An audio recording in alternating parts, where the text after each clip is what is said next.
Good Monday morning. I'm Joe Fryer. And I'm Savannah Sellers. We begin with breaking news on the war in Ukraine. This morning, Russia announcing a temporary ceasefire and claiming they will allow people to flee the country following 11 days of heavy shelling. Russia's defense ministry claims its troops will hold fire and open humanitarian corridors in several major cities.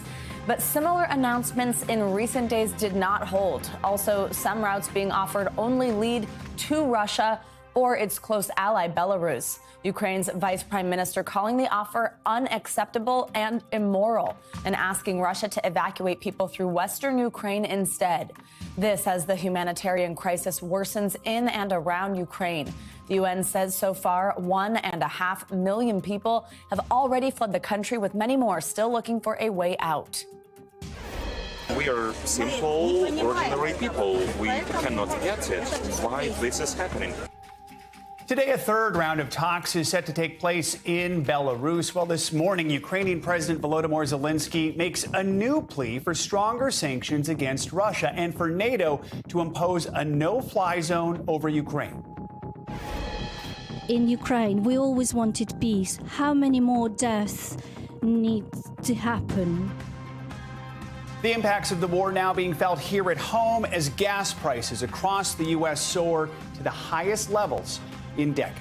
We have team coverage this morning with national security expert Jason Beardsley, NBC News correspondent Ellison Barber at a refugee center in Poland, and NBC News foreign correspondent Molly Hunter in Lviv, which is in western Ukraine. Molly, we're going to start with you this morning. Russia announced this ceasefire and the opening of these humanitarian corridors from several Ukrainian cities, but we understand some of these corridors only lead to Russia or to Belarus.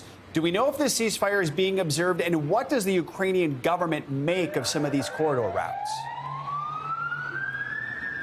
Yeah, Joe, that's right. Ceasefires, by definition, are not unilateral. So the Russian Ministry of Defense this morning announced that they were offering these humanitarian corridors only going to Belarus and Russia. Now, in the next couple of hours, we didn't hear much from the Ukrainians or the ICRC, the neutral body on the ground, which is facilitating and brokering those ceasefires. And then the Vice Prime Minister of Ukraine said, absolutely no way. This is unacceptable. We are not sending our civilians who have been under Russian bombardment into Russia and Ukraine. Now, our understanding at this hour, Joe, is that the Ukrainians have countered. They have sent proposals back to the Russian side with humanitarian corridors heading to the west of the country where I am. Worth noting, though, of course, over the weekend, there were two apparently agreed ceasefires in the southeastern city of Mariupol. Both broke down within hours because of Russian shelling. Joe, I'll send it back to you. Let's talk more about Mariupol. We saw multiple attempted ceasefire attempts there over the weekend. Ukraine has accused Russia of targeting civilians. Russia denies that. Tell us more about what happened there and what is the situation like there on the ground right now. Right. So we've been talking to the ICRC over the weekend because their teams are on the ground in Mariupol. They started both Saturday morning and Sunday morning by starting to open up those humanitarian corridors. Their understanding was that locations had been agreed for civilians to depart out of the city, but they say that completely broke down, that the two sides hadn't actually decided on the exact route, hadn't actually decided on the exact departure points. And they say their team was out there when the fighting, when the shelling resumed. In order for a ceasefire to be effective, both sides have to be on the same side. They have to agree exactly the route, Joe. They have to agree exactly who gets to be evacuated. They also have to agree if humanitarian aid gets to come in.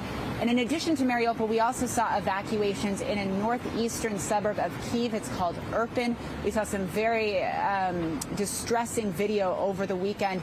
On Saturday, the Red Cross says 3,000 people got out of that suburb. Well, they tried to do the same on Sunday, but Russian forces shelled the exact location that they knew civilians were going to be evacuated from, Joe. So many stunning images we're seeing right now on the screen, Molly, of people just trying to flee their towns as quickly as they can with whatever they can grab. Begs the question, what's happening with peace talks? Ukrainian leaders say another round of peace talks with Russia could come as early as today. These humanitarian corridors we've discussed did come out of the last round of negotiations. We know expectations are low with these talks, but what should we expect for this latest round, Molly? Yeah, so our understanding right now, Joe, is that there are going to be peace talks starting at 4 o'clock local, so in about 2 hours. Same delegation, apparently. But I got to say, coming out of a weekend which did not result in the ceasefires that had been advertised. I'm not sure how much optimism we are going into today's peace talks with, but we will absolutely keep you posted, Joe. All right, Molly Hunter in Lviv. Molly, thank you so much. We're also covering the humanitarian crisis unfolding in Europe this morning. The UN estimates more than 1.5 million Ukrainians have already left the country since the Russian invasion began. With a temporary ceasefire in place and those humanitarian corridors opening up for civilians, that number is expected to climb. Nearly 900,000 refugees have fled to Poland alone so far. Over the weekend, Secretary of State Antony Blinken visited a welcome center on the Polish-Ukraine border. He met with the Ukrainian foreign minister and heard stories from displaced families. NBC News correspondent Ellison Barber joins us now from that welcome center. Hey, Ellison, good morning. So Secretary Blinken is the highest-ranking American diplomat to visit the region since this war began. Tell us a little bit about what he saw on his visit to that welcome center that I know you've been spending time at as well. Yeah, well, one of the things he probably would have immediately heard is stories like we have heard, stories of families surviving, of making it here, but then trying to figure out where they go next. I want you to listen to what we heard from one woman. She is in her 60s. She fled from eastern Ukraine, her home, her community, heavily under attack. She made it here completely alone and was trying to figure out where to go next. Listen to what she told us.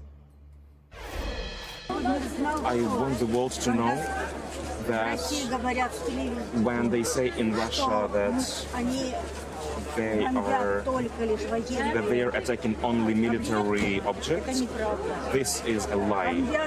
They are bombing residential areas. They're simply bombing the houses. They're bombing huge places, huge residential areas. There are no more houses because they're bombed. Near me, there is the area of students, the dormitories. 4 bombs were thrown on them from airplanes.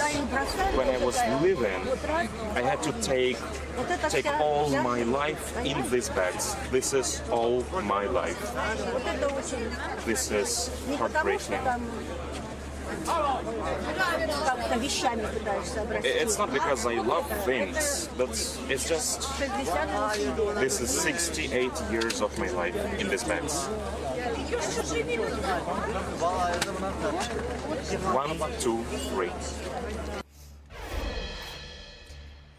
So, Savannah, we've been to 6 different border crossings, 6 different refugee welcome centers. This is by far the largest and one of the most organized. You can see people lining up here. There's a lot of volunteer efforts, food that way. You see all of these buses. What happens here is people come from where they crossed on the border. They're able to go inside, sit, sleep on a cot for a little while, get medical attention if needed, get food. There are some people from different embassies inside trying to help. Then these buses, someone will call out over an intercom where they're going, either other cities in Poland or sometimes as far away as Germany or Czech Republic. People then line up, they board that bus, and they make their way to their next destination. When we first started reporting on this and talking to refugees, a lot of them were coming to stay with family and friends they already had in Poland.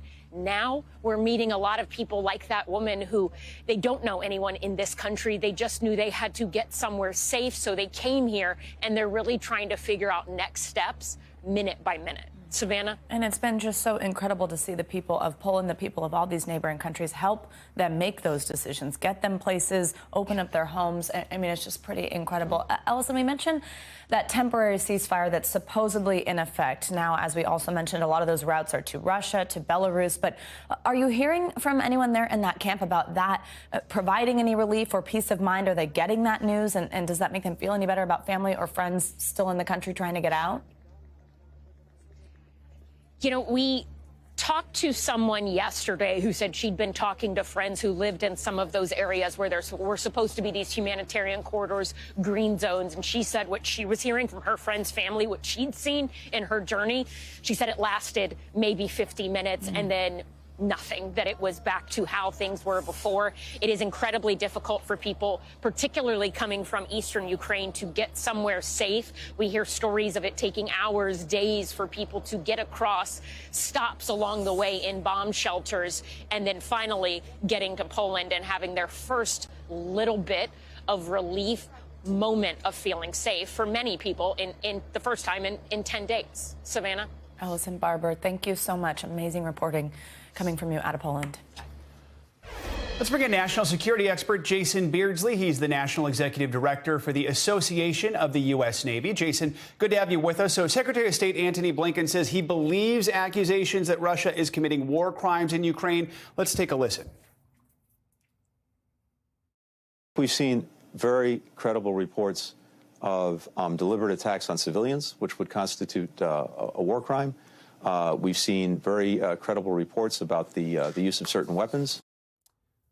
So he's echoing what we're actually hearing from Ukrainians firsthand. If the U.S. believes the reports are credible, what should the U.S. do about it? What are the options? Well, this is a pretty tough place that the United States has gotten itself into, because we've said very vociferously we are not putting troops into contact, and we're not going to enforce a no-fly zone. The most you've seen from the White House, and this has been a consistent message, is that we may supply some lethal munitions, or we may help in the humanitarian cause. But even once they come to the conclusion that there may be war crimes committed, the State Department doesn't have much wiggle room, based on what the White House has been saying, to do more than what they've already done. Sanctions, different things. But here's where they can start. We can start by stopping the purchase of Russian oil that's going on every day, and fueling what the Russians are doing on the ground. That'd be the first move that I would look for. Here's something else happening that's sort of intriguing. The U.S. is exploring how to send Soviet-era fighter jets to Ukraine. Help us understand, what's the strategy behind this? Why not just send more modern American jets? Well, this is a sort of an indirect sort of support. So Poland has offered to place Russian-era or Soviet-era MiGs in the hands of Ukrainians. What they would look for is the United States to guarantee backfilling those aircraft with F-16s or something more modern from the United States arsenal. That's a pretty good deal. Even though they're Soviet-era, we're still flying Soviet-era airplanes as well. So if we can get equipment, lethal means, especially for air reinforcement to the Ukrainians, they've been pretty good at air defense on their own. They just need the gear and the equipment. Doesn't matter that it's a little bit old. They need to take control of their skies if we're not going to do it, we being the United Nations or NATO. The latest we've heard of the situation there, a senior U.S. military official says about 95% of the combat power that Russia had initially lined up along the border for all those weeks has now been moved into Ukraine. We know this invasion is taking longer than Russia planned, but how much longer do you think Ukraine can continue to hold out and fight? Well, Ukraine can hold out for quite a long time. We saw that in Iraq and Afghanistan with overwhelming superior numbers, forces, equipment, logistics. The United States was bogged down for 20 years, both in Baghdad and Kabul. And as you could see, the harassment, the interdiction, the guerrilla warfare, insurrection can go on for decades. What the Russians did was gambled that this would be a quick strike. They would get in there and cause the government to flee, install a pro-Putin government. That did not happen. Now they're stretched out. They have to supply every one of those tanks with fuel. They have to supply the troops with food, medical aid. That gets difficult, especially in the interior portions. So that's why you're seeing a lot more successes in the east, which was already sort of under nominal Soviet or Russian control, the Donbass region, and in the south, where they can supply from Crimea and from the ocean. That's another thing the United States can do, is patrolling the high seas outside the Dardanelles Straits in Turkey and in the Black Sea. We've got American vessels that are steaming from the Med that direction, and that's a good way to put pressure on Putin. All right, Jason Beardsley, thanks so much for your analysis. Appreciate it. Now, the ongoing invasion of Ukraine was the main topic on Sunday's Meet the Press. Secretary of State Antony Blinken joined to discuss the next steps in the U.S. response. And West Virginia Senator Joe Manchin said nothing is off the table when it comes to war. Moderator Chuck Todd has more in this week's Meet the Press Compressed. Let's start with planes. It seems that we're close. This idea of essentially U.S. fighter jets to Poland. In exchange, Poland sends Russian-made jets to Ukraine. Is that going to happen? And how quickly can it happen? We're talking very actively about this, looking at what we could do to backfill Poland if it chooses to send the MiGs and the Su planes that it has to Ukraine, how we can help by backfilling what they're giving to the Ukrainians. So that's in very active discussion as we speak. Would you support a no-fly zone? Yes. Would you support doing this, which could trigger a wider conflict? I understand that, but right now you don't signal to the nemesis of Putin. This is Putin's war. This is not the Russian people's war. This is Putin's war and his quest for whatever it may be. But to take anything off the table thinking we might not be able to use things because we've already taken them off the table is wrong. I would take nothing off the table. Well, one could argue that there's been 20 years of appeasing Putin, that there was this belief that he could be part of the world order. Was that a mistake from the get-go? No, I've always said that you cannot trust Russia. You cannot trust Putin. You can't trust Xi. You can't trust China. It's common sense. I dealt with them at the United Nations. You never negotiate. You never deal with your enemies. You can't trust them. I was mortified that Biden went so far as asking China for help with Russia. I mean, you never ask an enemy for help with another enemy. Logistically, how doable is this? And why are so many folks in the United States adamant about not even attempting it? Let me start with the back end, because I think it's really the important question. It's quite obvious that if we put U.S. NATO jets in the air enforcing a no-fly zone, they'll be going nose to nose with Russian fighter aircraft. Down that path, the potential for miscalculation in a war between NATO and Russia and a war between Russia and the United States rises significantly. Look, I implemented a no-fly zone. I know how to do this. I did it in Libya in 2011. Can we do it? Sure. Should we? Not yet. But final point, Chuck, what we ought to do is give the Ukrainians the ability to create a no-fly zone, more Stingers, more missiles that can go higher than Stingers, and above all, consummate this fighter deal, get those MiG-29s in their hands. Thanks for watching our YouTube channel. Follow today's top stories and breaking news by downloading the NBC News app.